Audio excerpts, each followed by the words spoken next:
ನಮ್ಮ ತಕ್ಬೀರ್ಗಳು ಡೆಲ್ಲಿ ಆಸ್ಥಾನಕ್ಕೆ ಮುಳುಗಿ ದೆಹಲಿಯ ತೊರೆಗಳ ವಿದ್ಯೆಯನ್ನು ಗೆಡಿಸಿ ನಾಳೆ ಬಜೆಟ್ ಸೆಷನ್ನಲ್ಲಿ ಇಂಡಿಯನ್ ಪಾರ್ಲಿಮೆಂಟರಿ ವಕ್ಫ್ ತಿದ್ದುಪಡಿ ಮಸೂದೆಯನ್ನು ಅಂಗೀಕಾರ ಮಾಡುವಾಗ ನಮ್ಮ ಈ ಶಕ್ತಿಯನ್ನು ಮತ್ತು ನಮ್ಮ ಧ್ವನಿಯನ್ನು ಕಂಡುಕೊಂಡು ಆ ವಕ್ಫ್ ತಿದ್ದುಪಡಿ ಆಸ್ತಿ ನಾಳೆ ಪಾರ್ಲಿಮೆಂಟ್ನಲ್ಲಿ ಬಿದ್ದು ಹೋಗಬೇಕು ಅಂತ ಈ ಸಂದರ್ಭದಲ್ಲಿ ಬಯಸ್ತೇನೆ. ಒಂದೇ ಒಂದು ಮಾತನ್ನು ಮಾತ್ರ ಹೇಳಬೇಕು.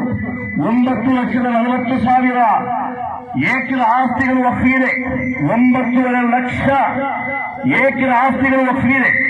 ರೈಲ್ವೆ ಮತ್ತು ಇಂಡಿಯನ್ ಆರ್ಮಿ ನಂತರ ಈ ದೇಶದಲ್ಲಿರುವ ಅತ್ಯಂತ ಹೆಚ್ಚು ವಕ್ಫ್ ಭೂಮಿಯ ಮಾಲಕರನ್ನೆಲ್ಲ ವಕ್ಫ್ ಅಂತ ಹೇಳಲಾಗ್ತಾ ಇದೆ. ಒಂದು ಮಾತು ನಾನು ಹೇಳ್ತೇನೆ, ದೇಶದಲ್ಲಿ 30ಕ್ಕಿಂತ ಹೆಚ್ಚು ವಕ್ಫ್ ಬೋರ್ಡ್ಗಳಿವೆ. ಕೇಂದ್ರ ಸರ್ಕಾರದಲ್ಲಿ ವಕ್ಫ್ ಕೌನ್ಸಿಲ್ ಇದೆ. ಈ ಎಲ್ಲ ವಕ್ಫ್ ಬೋರ್ಡ್ ಮತ್ತು ವಕ್ಫ್ ಕೌನ್ಸಿಲ್ಗಳ ಅಧೀನದಲ್ಲಿ ಒಂದೇ ಒಂದು ಇಂಚು ಭೂಮಿ ಕೂಡ ಇಲ್ಲ ಅಂತ ಈ ಸಂದರ್ಭದಲ್ಲಿ ಸ್ಪಷ್ಟಪಡಿಸಿ ನಾವು ಬಯಸ್ತಾ ಇದ್ದೇನೆ. ಅದು ವಕ್ಫ್ ಬೋರ್ಡ್ನ ಆಸ್ತಿ ಅಲ್ಲ, ಅದು ವಕ್ಫ್ ಕೌನ್ಸಿಲ್ ಆಸ್ತಿ ಅಲ್ಲ. ನಮ್ಮ ಹಿರಿಯರು ಡೆಲ್ಲಿ ಸಲ್ತನತ್ನಿಂದ ಆರಂಭಗೊಂಡು ಈ ದೇಶದಲ್ಲಿ 800 ವರ್ಷಗಳ ಕಾಲ ಮುಸಲ್ಮಾನರ ಆಳ್ವಿಕೆ ಇದ್ದಂತಹ ಸಂದರ್ಭಗಳಲ್ಲಿ ಈ ಸಮುದಾಯದ ಧಾರ್ಮಿಕವಾದ ದತ್ತಿ ಪುಣ್ಯ ಕರ್ಮಗಳಿಗಾಗಿ ಅವರು ರಿಸರ್ವ್ ಮಾಡಿದ ವಕ್ಫ್ ಮಾಡಿದ ಆಸ್ತಿಯ ವಿರಹ ಅದು ಯಾರದೇ ಭೂ ಮಾಲೀಕತ್ವದಲ್ಲಿ ಇಲ್ಲ ಅಂತ ಈ ಸಂದರ್ಭದಲ್ಲಿ ಹೇಳಿಕೆ ನಾನು ಬಯಸ್ತಾ ಇದ್ದೇನೆ. ನಾನು ಹೆಚ್ಚಾಗಿ ಏನು ಮಾತನಾಡುವುದಿಲ್ಲ. ಬಹಳಷ್ಟು ಸಂಖ್ಯೆಯಲ್ಲಿ ಪೊಲೀಸರು ಆಗಮಿಸಿದರೆ ನಮ್ಮನ್ನು ಪ್ರೊಟೆಕ್ಟ್ ಮಾಡಲಿಕ್ಕೆ. ನಾವು ಅವರೊಂದಿಗೆ ಹೇಳುವಂತ ಮಾತೇನೆಂದರೆ, ನಾವು ಯಾರೂ ಕೂಡ ಈ ಪ್ರತಿಭಟನೆ ಮಾಡುವ ಸಂದರ್ಭದಲ್ಲಿ ಪೊಲೀಸರ ಪ್ರೊಟೆಕ್ಷನ್ ಕೇಳಿಲ್ಲ. ಎರಡನೇದಾಗಿ ಒಬ್ಬ ವಾಲಂಟಿಯರ್ ಕೂಡ ಈ ಸಮಾರಂಭದಲ್ಲಿಲ್ಲ.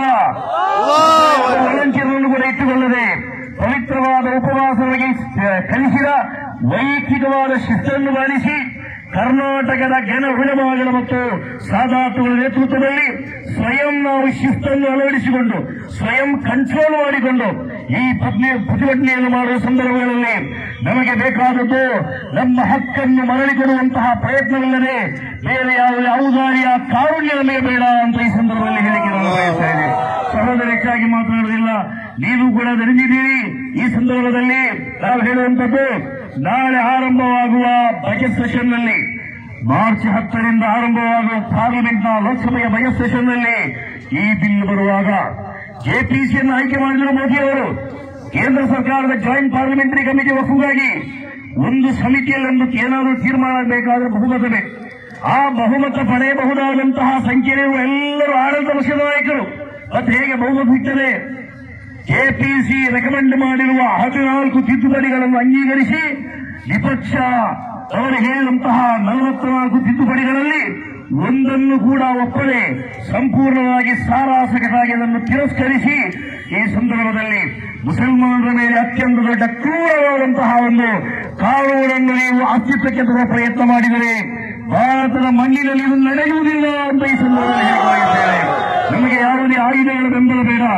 ನಮ್ಮ ಆಯುಧ, ನಮ್ಮ ಶಸ್ತ್ರ, ನಮ್ಮ ಶಕ್ತಿ ಭಾರತದ ಸಂವಿಧಾನ ಮಾತ್ರ ಅಂತ ನಾವು ಹೇಳ್ತಾ ಇದ್ದೇವೆ. ಆ ಸಂವಿಧಾನದಲ್ಲಿ ಆರ್ಟಿಕಲ್ 25, 26, 27, 28